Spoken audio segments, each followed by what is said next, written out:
We have a very short gospel, only 2 verses, 20, 21 of chapter 3.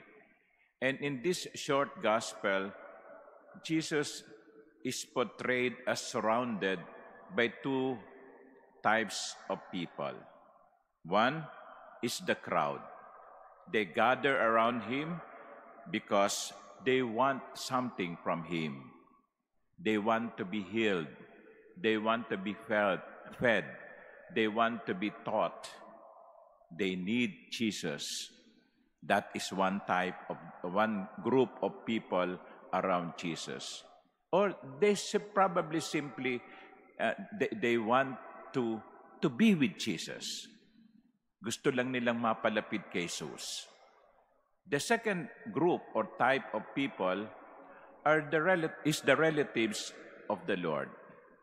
And here, the relatives want to seize him because they thought he is crazy.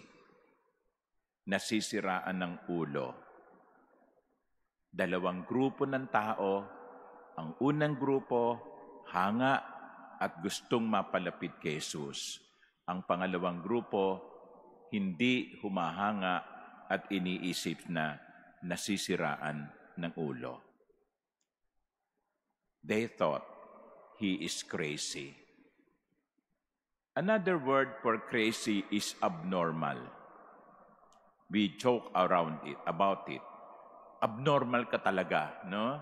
Okay, it means that may sayad, kulang o maluwag ang tornilyo. Abnormal, meaning not normal. So what do we mean when we say a person is not normal? Well, if we normally walk this way, okay, we walk that way, it is abnormal to walk backward.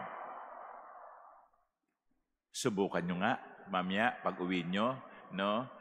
Paglabas nyo ng katedral, lumakad kayo ng paurong. Let's see what happens. People would look at you. Something is wrong with him. Something is wrong with her. She is not normal. Not normal. Or for example, we dress up. You come to the cathedral to attend the Mass, you dress up. What if one day somebody enters naked? May mga ganyan, ha? Sa kalsada, kung minsan, nadadaanan natin, isang tao, ang dumi-dumi, walang damit. We call him or her abnormal. Why? Because it is normal that someone is dressed. It is abnormal that someone goes around walking on the street naked. Normal, abnormal. And Jesus is taught by his own relatives to be abnormal. Why? Because Jesus is doing what is not supposed to be done by as many people as possible. Abnormal because he is not following the norm. Pero if you come to think of it, my dear brothers and sisters, sometimes what we think as abnormal should be normal. Baka kung minsan yung iniisip nating abnormal ay dapat siyang maging normal.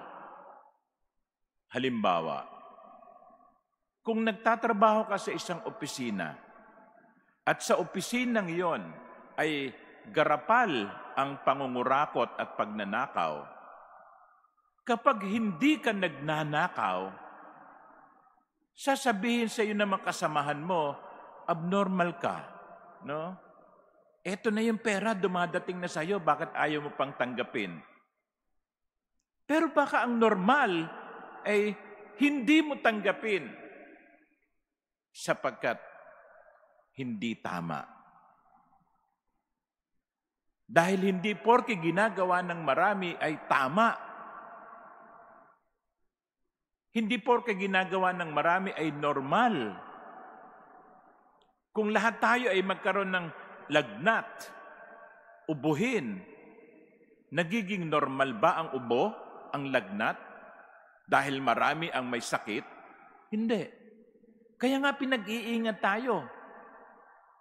Sabi pa rin ng ibang medical experts, wear mask, face mask, because it is not normal.